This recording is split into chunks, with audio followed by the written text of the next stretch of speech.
you doing? Okay, come on in the video. You always have to be in the video. Yeah, come on. Yeah. Yeah, come on. You just want to be famous. Is that what it is? You just want to be famous. You just want people to know your name across the world. Maya! Maya! Anyway. Alright, y'all, so welcome to part 2 of my labor and delivery story. I was hoping that I could talk quick enough to where this wouldn't be a forever video or 2 videos, but clearly it's going to be, so that's fine. Okay, so after I delivered the babies, that's when things got real and very, very painful. I don't know what happened when I was pushing those kids out. I think I was pushing so hard, and you know, like you lift your neck up and you like scrunch your body and you're like pushing with every ounce of your strength and then some. So I think I like strained my neck and like pulled a muscle in my neck, and I could barely move it. Then I also started having lower back pain, and this was kind of like progressive. This happened like over the course of that night, and then like into the next day, things just kind of started hurting more and more. And I'm like, oh God, like I sprained my neck, you know, but I'm like, no big deal. Like I'll just take some ibuprofen, like it'll be fine. So they give me ibuprofen and they're giving me pain meds, and the pain is just not going away. And then it starts going into my head, and I start getting like these headaches and migraines, and they were like debilitating. Like I couldn't get out of bed. Like my back hurt, my neck hurt, I had headaches. Like I was a mess. I was a complete mess. If it weren't for the nurses, my husband, my family, like I don't know what I would have done. I couldn't even get out of bed to like change diapers. I think I maybe changed 1 diaper over the course of my several days in the hospital, because I ended up having to stay like 3 days or something after I gave birth to them. So over the course of those few days, I was just in so much pain. And I was like getting really sad because I couldn't take care of my babies. Like all throughout the night, if they started crying or if they needed me, I had to call a nurse. If I had to go to the bathroom, I had to call a nurse. I couldn't do anything by myself. I couldn't shower by myself.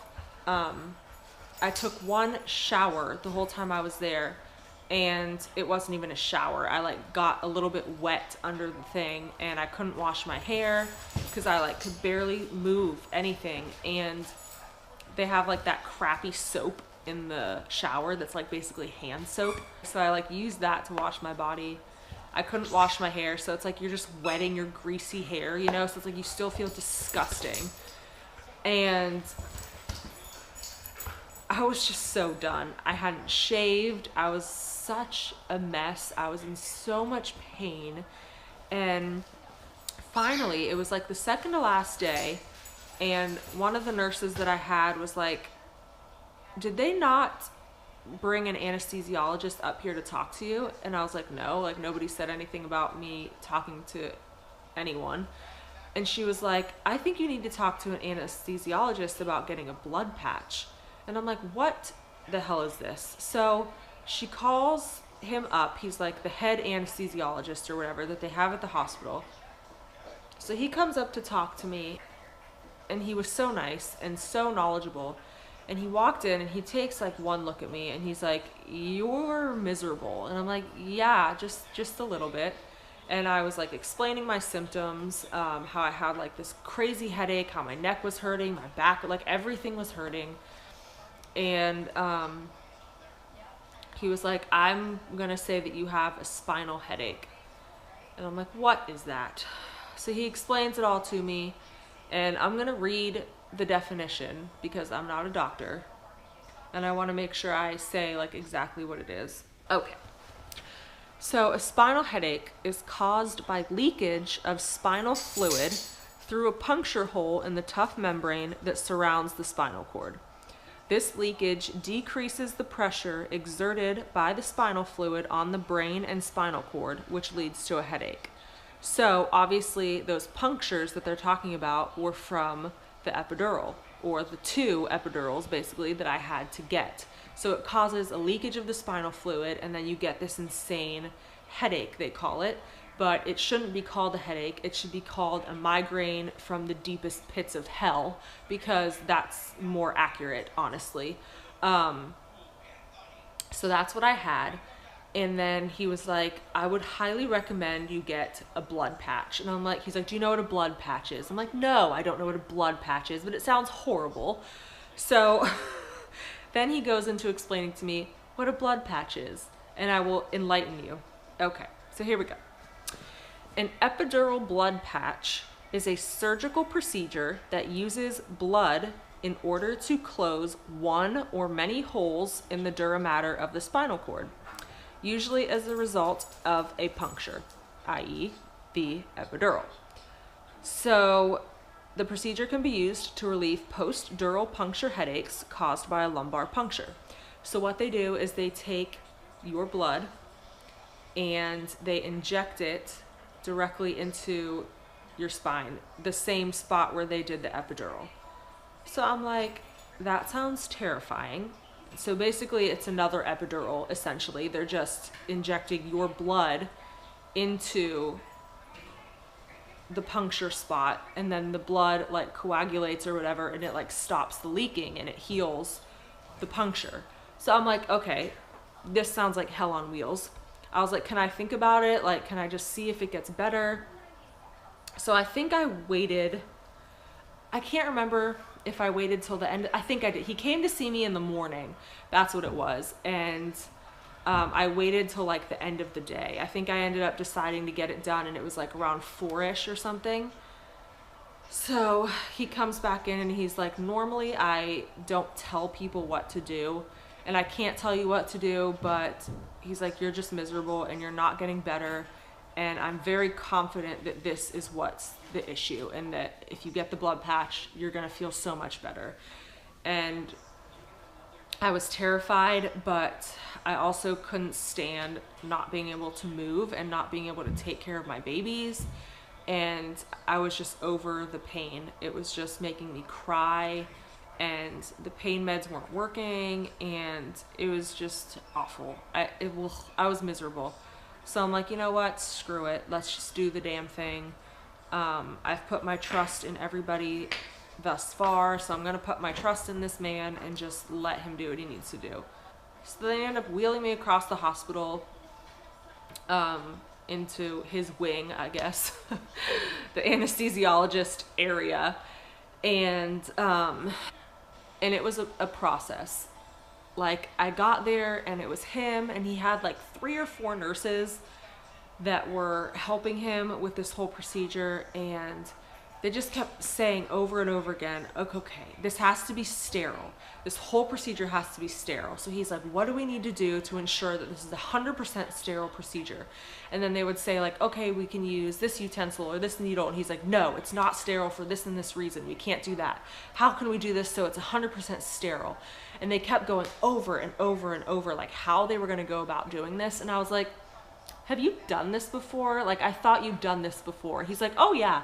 He's like, I've done it many times, but each case is different. And he's like, it's so crucial that this is 100% sterile procedure. I'm like, okay, if I hear the word sterile one more time, like, I'm just ready to get this over with. So, so finally they figure out what they need to do. And the one nurse is like, okay, we're gonna draw your blood. They have to take 2 vials of your blood. So she takes it from my hand, and I have this pretty prominent vein right here in my hand. So that's where she decides to take it from. Y'all, it hurt so bad. I almost cried. That hurt worse than the epidural. It hurt worse than the blood patch that he was going to later do. Like, that hurt like a bitch. I guess since your hand is just very sensitive, there's so many nerve endings and like the skin is just so thin. I don't know. It hurt so bad. I wanted to cry. So she put the needle in and she drew my blood. And then at this point they have like these 2 vials of my blood, and then the guy comes back. So I basically had to do the same thing like what I did with the epidural. Had to hang my feet over the side of the bed, lean over, arch my back, and luckily one of the nurses there let me hold his hand, because I'm one of those people, like, I get so stressed and nervous and I just need the comfort of holding someone's hand, and luckily they'll always let you do that, you know, like they don't think you're weird or anything. So I held his hand the whole time, and I was like, this better work. Like, if I'm gonna go through all this crap, it better work. So I can't remember if he numbed me or not, to be perfectly honest. He either gave me like a little numbing shot or he used something topical. I was just so out of it at this point and just so ready for relief. And I don't ask questions. Like, it was the same thing like with my birth, and you know, like whatever they tell me to do is what I'm doing. I didn't have questions for the man. I don't care what's going on. You know what I mean? You're the professional. Do what you need to do. You know, they always tell you like, okay, this is what I'm going to do. But I didn't even pay attention. I'm like, I don't give a shit. Like, I'm just one of those people. I don't care what you're doing. Like, just do it, you know? So I can't remember if he numbed me or not, but it was painless. I was really nervous about it hurting, but it didn't hurt. It may have been just a tiny pinch. But again, compared to the pain that I was having in my neck, compared to my headache, it felt like nothing. So we got that done, and I was just so ready for relief. And I did start to feel a little bit better, and he said it probably wouldn't be immediate.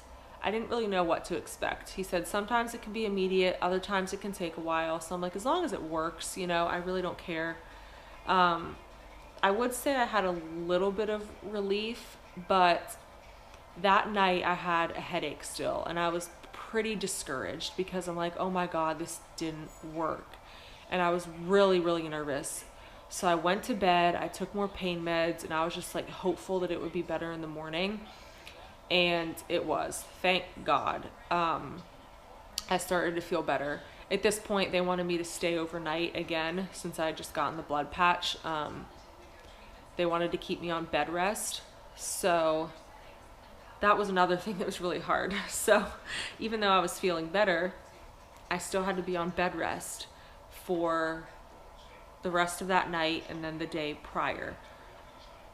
So he allowed me to go home the next day, but he was like, you can't bend, you can't like twist your torso, you can't lift anything heavy. I'm like, bro, I have twins to take care of. Like, what do you mean I can't bend over? Like, what am I supposed to do? But I did my best to follow his instructions. I just took it easy. I made sure not to like bend or twist or anything. And it got better. It got better. It's so crazy though, because you get the blood patch to relieve a headache, but then you do have side effects of it as well, and the epidural, which is more headaches. So I would say for about a week or two after I gave birth to them, I still suffered from headaches occasionally. Luckily, they weren't anything as bad as they were, but I still did get headaches for a little while afterwards. And then finally it went away. And my back is still sensitive at times. Like I can't bend over for too long or it really starts to ache. And I know that's a side effect of both the epidural and the blood patch, that lower back pain and sensitivity that I have now. But honest to God, even having gone through all that and having to get the blood patch and being in so much pain because of that spinal headache, I would get the epidural again. So I don't want my story to like freak you out or scare you from getting the epidural, because I would do it all over again. To have a painless birth and to literally be able to push 2 kids out of my hoo-ha without feeling anything, I would not trade that for the world. So even though the side effects were really rough for me personally, It doesn't happen to everybody. I would do it all over again. And I would have to research how common those spinal headaches are, because like 2 of the nurses that were with me that day also needed to get a blood patch, which was comforting for me because they're like, oh yeah, you'll have instant relief. It's totally normal. You know, this just happens to some people. Like, you'll be totally fine. So that was really encouraging. Like, when I'm on my way to go get the blood patch and I'm nervous as hell, you know, the girl who was wheeling me there was telling me about her experience and how much it helped her, and like, it's painless and like, you'll be fine, yada yada. So that was really helpful, but I don't know how common that is. Isn't medicine just like insane these days? Like, who figured that out? Like, okay, you get an epidural, causes spinal fluid to leak, you get a headache. So what we need to do now is take your own blood, inject it back into the epidural site. It'll heal the hole and you'll be good to go. Like, who comes up with this shit? I don't know. The whole experience was just insane. But I survived. You know, you just get through one step at a time. Sounds so cliche, but that's honestly how I handled it. I'm like, okay, I'm just gonna take one thing at a time here. It's a lot what your body goes through, but you get through it, you know, and then you finally get home with your babies and time just starts flying by. All the stress and all the pain that you had to go through with childbirth, it's like a thing of the past, you know, and my dogs are wrestling next to me as per usual. So yeah, that is my story. They are 7 months old now. They are perfectly happy and healthy little munchkins. I love them so much. They're honestly perfect. I know everybody says that about their kids, but I'm pretty damn sure mine are perfect. So yeah, I wouldn't change a thing. I didn't have a birth plan, and I'm glad I didn't, because I'm pretty sure if I did, it would not have gone according to plan. I decided to not make a plan of any kind. I went in with no expectations at all, and that worked out really well for me. I just went with the flow and everything worked out fine. The only issues were with me, which is fine. I would rather have to go through that bit of pain that I did than my children have to go through anything. So if there was going to be any sort of complication with my childbirth, I'm glad it was something with me. You know, like, I can handle it. That's totally cool.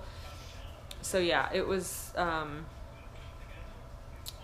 still perfect in my eyes, you know? It is what it is. Shit happens, but you get through it. You have the professionals. They fixed me up, and I was good to go. So I hope you guys enjoyed listening to my story time. Feel free to tell me about your childbirth experience in the comments, or if you have a video on your channel, let me know so I can go watch it. And yeah, that is it for today's video. I hope y'all enjoyed, and I'll see you in the next one.